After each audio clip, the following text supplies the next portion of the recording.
Hello everyone, welcome back. आज के इस वीडियो में हम डिस्कस करने वाले हैं प्रश्नावली 1.2 के हल के बारे में। डियर स्टूडेंट, जैसा कि आपको पता है इस समय हम अपना चैप्टर समुच्चय पढ़ रहे हैं, जिसमें ऑलरेडी मैंने आपको एक्सरसाइज 1.1 कंप्लीट करा दिया था। साथ ही साथ मैंने आपको 1.2 के इंट्रोडक्शन पे बेसिस एक वीडियो प्रोवाइड कराया है, जिसमें मैंने आपको डिफरेंट टाइप्स के सेट्स के बारे में डिस्कस करके दिखाया था। आशा करते हैं उन वीडियोज़ को आप लोगों ने देखा होगा। अगर नहीं देखा होगा बच्चों, उसको जरूर देख लीजिए, क्योंकि जब तक आपको समुच्चय के प्रकार नहीं पता होंगे तब तक ये क्वेश्चन आपको सॉल्व करने में प्रॉब्लम होगी। तो अगर आप लोगों ने इस वीडियो को नहीं देखा तो पहले उसको देखिए, फिर हम लोग एक्सरसाइज को सॉल्व करेंगे। बच्चों देखिए, हमारा प्रश्नावली 1.2 जो है उसका पहला क्वेश्चन हमने आपके सामने लिखा हुआ है। तो पहला क्वेश्चन यहाँ बोला, निम्नलिखित में कौन से रिक्त समुच्चय के उदाहरण हैं। रिक्त समुच्चय आपको बताया गया था बच्चों, ऐसा समुच्चय जिसमें कोई अवयव ना हो उसी को हम लोग रिक्त समुच्चय कहते हैं। तो आइए देखते हैं इसमें जितने भी समुच्चय लिखे हुए हैं, इसमें ऐसे कौन से समुच्चय हमको मिलेंगे जिसमें कोई अवयव नहीं होगा। जिसमें कोई अवयव नहीं होगा बच्चों, उसी को हम क्या बोल देंगे,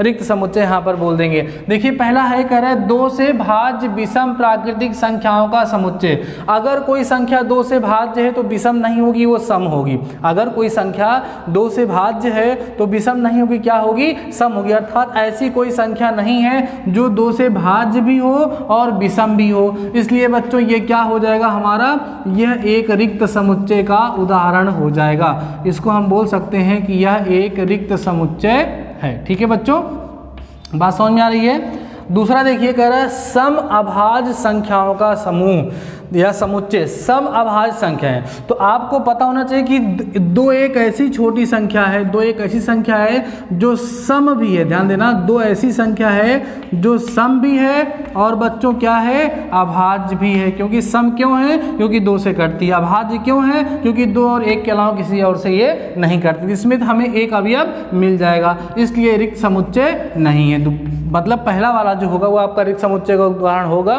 दूसरा वाला जो बच्चों आपके सामने लिखा हुआ है ये रिक्त समुच्चय का उदाहरण नहीं है। अगला देखिए क्या बोला, तीसरा, x सच दैट x एक प्राकृतिक संख्या है, x छोटी है 5 से तथा x बड़ी है 7 से। आप खुद बताओ ऐसी कोई प्राकृतिक संख्या बता सकते हो जो 5 से छोटी हो और 7 से बड़ी हो। अगर कोई संख्या 5 से छोटी होगी 7 से बड़ी हो ही नहीं सकती है, इसका मतलब ऐसी कोई संख्या का अस्तित्व नहीं है। ऐसी कोई प्राकृतिक संख्या नहीं है जो 5 से छोटी हो और 7 से बड़ी हो। तो डियर स्टूडेंट्स, इसका मतलब यहाँ पर कोई अवयव आपको नहीं मिल रहा है, इसलिए ये कौन सा समुच्चय हो जाएगा, यह एक रिक्त समुच्चय हो जाएगा। ठीक है, बात समझ में आ रही है। अगला देखो, कह रहा है y सच दैट y किन्हीं भी 2 समांतर रेखाओं का उभयनिष्ठ बिंदु। आपको पढ़ाया गया है 9th में 10th में, आपने देखा है कि समांतर रेखाएं ऐसी रेखाएं होती हैं जो एक दूसरे को कभी भी प्रच्छेद नहीं करती, कभी भी काटती नहीं है। अनंत तक आगे बढ़ाई जाए या अनंत तक पीछे बढ़ाई जाए, वो एक दूसरे को कभी भी बच्चों प्रच्छेद नहीं करेंगी। और सिंपल सी बात है कि जब रेखाएं एक दूसरे को आपस में प्रच्छेद करेंगी ही नहीं तो उनमें उभयनिष्ठ बिंदु मिलने का कोई चांस नहीं है। जैसे मान लीजिए हमारे पास यह कोई एक रेखा है और इसके समांतर हमने क्या किया बच्चों, एक रेखा और खींच दिया।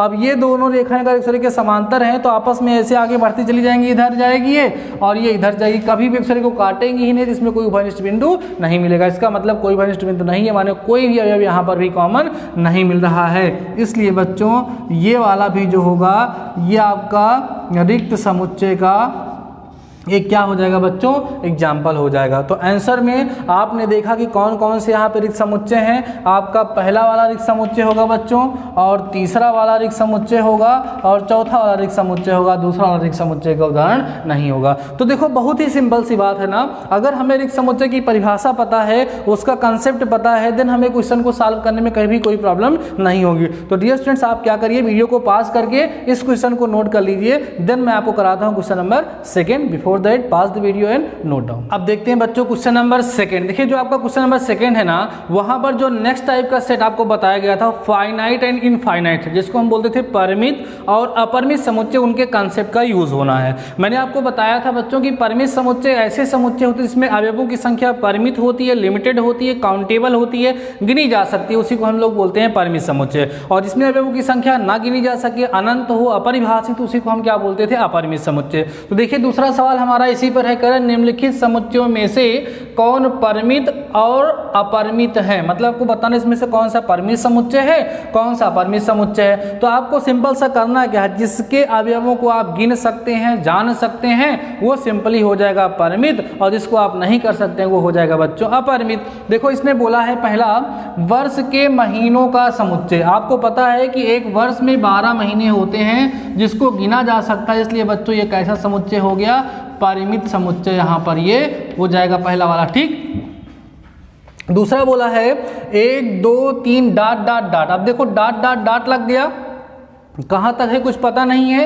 इसमें अवयवों की संख्या कैसी है, अपरिमित है, इसलिए कौन सा समुच्चय हो गया बच्चों, ये हो जाएगा आपका अपरिमित समुच्चय। ठीक है, फिर आगे बढ़ते हैं बच्चों, तीसरा वाला 1 2 3 डॉट डॉट डॉट 99 फिर 100 लिखा है, तो 1 से लेकर के बीच में डॉट डॉट डॉट तो लगा, लेकिन 100 पे जाकर के अनंत हो गया, मतलब 1 से लेकर के 100 तक ही संख्याएं लिखी हैं, तो इसमें अवयवों की संख्या परिमित है, इसलिए बच्चों ये कौन सा समुच्चय हो जाएगा, ये समुच्चय भी आपका हो जाएगा परिमित समुच्चय। ठीक है, बात समझ में आ रही है। अगला देखो बच्चों, कह रहे हैं 100 से बड़े धन पूर्णांकों का समुच्चय। अब 100 से बड़े धन पूर्णांकों की संख्या अनंत है, 101 102 ऐसे गिनते चले जाओ अनंत तक, क्योंकि 100 से बड़े बहुत सारे धन पूर्णांक हैं, इसलिए बच्चों ये जो होगा ये हमारा कौन सा समुच्चय हो जाएगा, अपरिमित समुच्चय हो जाएगा। अब सुनो, अगला कह रहा है फिफ्थ वाला, कह रहा है 99 से छोटे, ध्यान देना बच्चों, कह रहा है 99 से छोटे अभाज्य पूर्णांकों का समुच्चय। अगर आप मेरी माने तो मेरे हिसाब से ये बच्चों अपरिमित होना चाहिए, लेकिन आपकी बुक के आंसर में ये परिमित दिया गया है। अब इसके पीछे रीजन क्या है सर, आपकी माने कि बुक की माने, कौन सा ज़्यादा ठीक होगा बच्चों। देखो 99 से छोटा, अब 99 से कितने छोटे पूर्णांक है बताओ, निगेटिव में भी तो जाएगा। अगर हम केवल पॉजिटिव नंबर की बात करें, निगेटिव की बात ना करें, तब तो ये परिमित हो जाएगा। मतलब अगर यहाँ पे लिखा होता 99 से छोटे अभाज्य धन पूर्णांकों का समुच्चय, तब ये परिमित हो जाता, लेकिन क्योंकि इसने पूछा है अभाज्य धन पूर्णांक, तो निगेटिव में भी जब हम जाएंगे तो निगेटिव में तो पूर्णांकों की संख्या अनंत हो जाएगी, 0 के बाद -1 -2 -3 डॉट डॉट इनफाइनाइट तक जाएंगे, तो वह परिमित हो जाएगा। तो उसने जो आंसर दिया है वो यहाँ पर धन पूर्णांकों के लिए दिया है बच्चों। अगर धन पूर्णांक नहीं लिखा होगा तो आप इसको अपरिमित ही बोलेंगे, इस चीज को आप लोग ध्यान रखिएगा। तो आपने देखा कि एक्सरसाइज के क्वेश्चंस कितने आसान हैं, बस केवल आपको डेफिनेशन पता होनी चाहिए और आपको परिमित और अपरिमित का मतलब समझ में होना चाहिए। अब बच्चों जो आपका थर्ड क्वेश्चन है ना, थर्ड वाला, वो भी इसी पर बेस्ड है, उसमें भी आपको परिमित और अपरिमित समुच्चयों को सिलेक्ट करना है। तो थर्ड क्वेश्चन भी आप लोग इसी तरीके से सॉल्व कर लेंगे, उसमें भी आप लोगों को दिक्कत नहीं होगी। तो अभी आप स्टूडेंट्स क्या करिए, इस क्वेश्चन को नोट कर लीजिए, देन मैं आपको कराता हूँ question number 4। Before that pass the video and note down. अब हम देखते हैं बच्चों नेक्स्ट क्वेश्चन, जो हमारा क्वेश्चन नंबर 4 है, क्योंकि थर्ड आपका सेकंड की तरह ही था, उसको आप लोग कर लेंगे। बहुत ही सिंपल क्वेश्चन है बच्चों। क्वेश्चन नंबर 4 जो हम लोग सॉल्व करने चल रहे हैं, इसमें समान समुच्चय के कंसेप्ट का यूज होगा। मैंने आपको बताया था कि समान समुच्चय होते क्या है, उसमें डेफिनेशन बताई गई थी कि यदि ए तथा बी दो समुच्चय इस प्रकार हो कि ए के सभी अवयव बी में हो और बी के सभी अवयव ए में हो, तब ए और बी आपस में क्या कहलाते हैं, समान कहलाते हैं, इक्वल कहलाते हैं। उसी कंसेप्ट यहाँ पर क्वेश्चन पूछा जा रहा है बच्चों 4th में, कारण निम्नलिखित में बतलाइए कि ए बराबर बी है अथवा नहीं है। तो देखो यहां पर प्रत्येक में देखना, जैसे पहले की बात करो, देखो ए की, तो ए इसमें है, इसमें भी है, बी इसमें है, इसमें भी है, सी इसमें भी है, इसमें डी, मतलब 4 अवयव इसमें है, 4 अवयव इसमें है। और सबसे पहले आप जब दो समान समुच्चय की बात करो तो पहले अवयवों की संख्या देख लो, 4 है तब तो तुलना करो, अगर संख्या ही नहीं बराबर है तो और कुछ देखने की जरूरत नहीं है। तो आप देख पा रहे होंगे बच्चों यहां पर ये और ये समुच्चय आपस में बराबर दिख रहे हैं, इसलिए आप यहां पर लिख देंगे ए बराबर होगा बी फर्स्ट केस में। उसमें देखो बच्चों सेकंड वाले में a = 4 8 12 16, इसमें अलग से देखो 18 आ गया, 18 जो है बी में है लेकिन ए में नहीं है, तो बस एक ही कंडीशन फेल हो गई। तो यहाँ पर हम लिख देंगे बच्चों कि ए जो है वो बी के बराबर नहीं, क्योंकि 18 एक ऐसा एलिमेंट है जो बी में है लेकिन ए में नहीं है। और यहाँ देखो ए में 12 है लेकिन बी में 12 नहीं है, तो ए के सारे अवयव बी में नहीं है और बी के सारे अवयव ए में नहीं है, इसलिए ए और बी जो है बच्चों वो समान समुच्चय नहीं होंगे। ठीक है, अगला बात करो a = 2 4 6, 8, 10 माने स्टार्टिंग की 5 सम संख्याएं लिखी हुई हैं। यहाँ पर कोई क्या बोल रहा है, x सच दैट एक सम धन पूर्णांक है जहाँ x का मान लेस आर इक्वल देन 10 होना चाहिए, तो अच्छी बात है। इसको आप जब ब्रेक करोगे रोस्टर फॉर्म में तो आपको 2, 4, 6, 8, 10 ही मिलने वाला है बच्चों। तो देखो जो अवयव इसमें वही अवयव इसमें है, तो इस केस में आपका a और b जो दो समुच्चय हैं आपस में क्या हो जाएंगे, समान हो जाएंगे, अर्थात बराबर हो जाएंगे। बात समझ में आ रही होगी आप लोगों को। अगला क्वेश्चन नंबर 4 देखिएगा बच्चों, यहाँ पर कह रहा है a equal to x such that x सम संख्या 10 का एक गुणज है। 10 का गुणज माने 10 एक कम 10 दूना 20, 30, 40, ये 10 के गुणज कहलाते हैं। मतलब इसको जब आप ब्रेक करोगे तो आपको क्या मिलेगा, 10, 20, 30, 40 है ना, 50, 60, ये डाट डाट डाट, ये आपके समुच्चय ए के अवयव होंगे। समुच्चय बी में देखो बच्चों 15 आ गया जो 10 का गुणज नहीं है, 25 आ गया जो 10 का गुणज नहीं है। इसका मतलब बी के बहुत सारे अवयव ऐसे हैं जो ए में नहीं, से 15 हो गया, 25 हो गया। 2 अवयव ऐसे हैं जो बी में तो हैं लेकिन ए में नहीं है। तो सिंपल सी बात है कि ए के सारे अवयव तो बी में नहीं मिल रहे हैं। देखो क्योंकि 50, 60, 20 में ऐसे लिखा एक्स दैट एक सम संख्या, एक्स दैट एक संख्या 10 का एक गुणज है, मतलब गुणज है तो माने अनंत तक जाएगा। तो ना तो ए के सारे अवयव बी में मिल रहे हैं और ना तो बी के सारे अवयव ए में मिल रहे हैं। इसका मतलब इस केस में भी हम ये कह सकते हैं कि ए और बी आपस में बराबर नहीं है, अर्थात ये समान समुच्चय नहीं है। बातें समझ में आ रही हैं आप लोगों को, कोई दिक्कत तो नहीं हो रही बच्चों? तो ठीक है, इस तरीके से आपने इसको समझ लिया। अब बच्चों क्वेश्चन नंबर 4 के बाद ना क्वेश्चन नंबर 5 जो है वो भी कुछ ऐसा ही क्वेश्चन है। उसमें भी आपको चेक करना है, बगल बगल 2 समुच्चय आपको दिए हैं, आपको चेक करना है दोनों समुच्चय समान है या नहीं है। उसमें एक द्विघात समीकरण वाला क्वेश्चन होगा, तो उसके जो अवयव होंगे बच्चों उसको प्राप्त करने के लिए आप क्या करेगा, उस द्विघात समीकरण को हल कर लीजिएगा। ठीक है, उसके जो 2 मूल आएंगे वही उस समुच्चय के अवयव कहलाएंगे। ठीक है, तो इस तरीके से आपका क्वेश्चन नंबर 4 हो गया और 5 भी हो गया, इसको आप लोग कर लेंगे।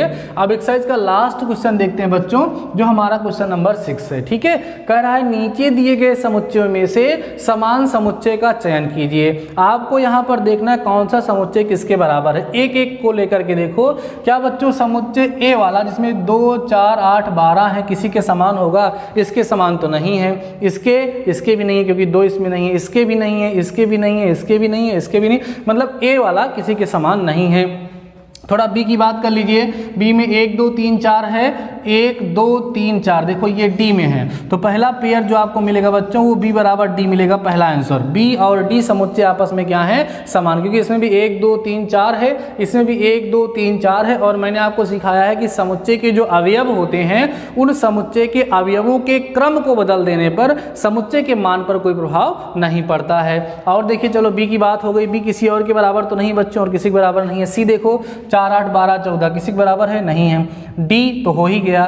ई किसके बराबर बच्चों, देखो ई वाला हमारा -1, 1 है, यहाँ 1, -1 है, मतलब ये हमारा जो ई वाला है ये हमारा समुच्चय जी के बराबर दिख रहा है। बाकी और किसी के बराबर नहीं दिख रहा है। बाकी आप लोग ध्यान से देखिएगा, आपको समान समुच्चय को खोजना तब समझ में आ ही गया होगा, कोई समस्या आप लोगों को नहीं हो रही होगी। तो देखो बच्चों, आप लोगों को एक बात तो ये तो समझ में आ ही रही होगी कि अगर हमें कंसेप्ट पता हो, देखो ये जो समुच्चय चैप्टर आप लोग पढ़ रहे हैं, इसके बाद जब आप लोग संबंध और फलन आपका सेकंड चैप्टर पढ़ेंगे, ये सारे के सारे चैप्टर्स ऐसे जिसमें आपको थ्योरेटिकल पोर्शन ज़्यादा मिलेगा, न्यूमेरिकल पोर्शन कम मिलेगा। यहाँ पर आपको माइंड ज़्यादा यूज़ करना है, लिखना पढ़ना कम है। ये तो मैं सारे क्वेश्चन को बोर्ड पर लिख करके समझा रहा हूँ, नहीं तो अभी क्लास में होते बुक हाथ में उठाते 5 मिनट में पूरी एक्सरसाइज सॉल्व हो जाती है, लेकिन अब यहाँ पर लिखा गया, लिख करके पूरा समझाया जा रहा है, तो थोड़ा टाइम लग रहा है। बाकी आपको इस चैप्टर के कंसेप्ट को समझना बहुत ज़रूरी है। जितनी भी थ्योरी मैं आपको लिखवा रहा हूँ, जैसे स्टार्टिंग मैंने आपको बताया समुच्चय क्या होता है,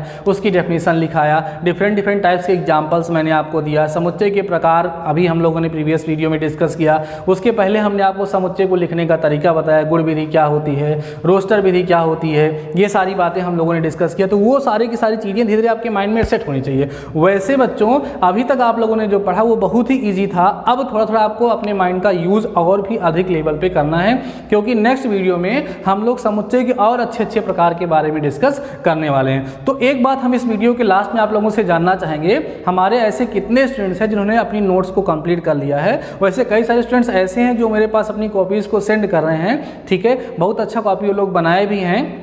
किसी वीडियो में आप लोगों को दिखाऊंगा उन्होंने कॉपी जिन्होंने हमको सेंड की है। लेकिन उसके पहले एक ज़रूरी बात ये भी है बच्चों कि जब आप लोग जैसे अभी आप क्लास में आते थे, क्लास चलती थी तो सबसे पहले आपकी अटेंडेंस होती थी ना, उसी तरीके से हम ये चाहते हैं कि जब कभी भी आपको वीडियो मेरा मिले तो सबसे पहले कमेंट्स में जाकर के आप लोग वहाँ पर प्रेजेंट लिख लें, जिससे ये क्लियर हो जाए कि हमारे कौन कौन से बच्चे आज के इस वीडियो को टाइमली वॉच कर लिए हैं। फिर से मैं आपका एक टाइम बोल देता हूँ, आपका जो वीडियो का रेगुलर टाइम होगा बच्चों वो 8 PM पर होगा। 8 बजे रेगुलर वीडियोज़ मैं आपको प्रोवाइड करा रहा हूँ और आपको पूरा विश्वास दिला रहा हूं कि आप लोगों का सिलेबस इस तरीके से बढ़ता रहेगा और आप लोग पढ़ते रहेंगे, आपको कोई दिक्कत नहीं होगी। तो ठीक है बच्चों, आज के इस वीडियो के साथ हमने एक्सरसाइज 1.2 को कंप्लीट कर लिया है। आप लोग इसको सॉल्व कर लीजिए, जो क्वेश्चन मैंने आप लोगों को सॉल्व करने के लिए दिया है उसको भी कर लीजिए। कोई डाउट होता है तो मुझे बता दीजिए। मिलते हैं नेक्स्ट वीडियो के साथ, तब तक अपना ख्याल रखिए।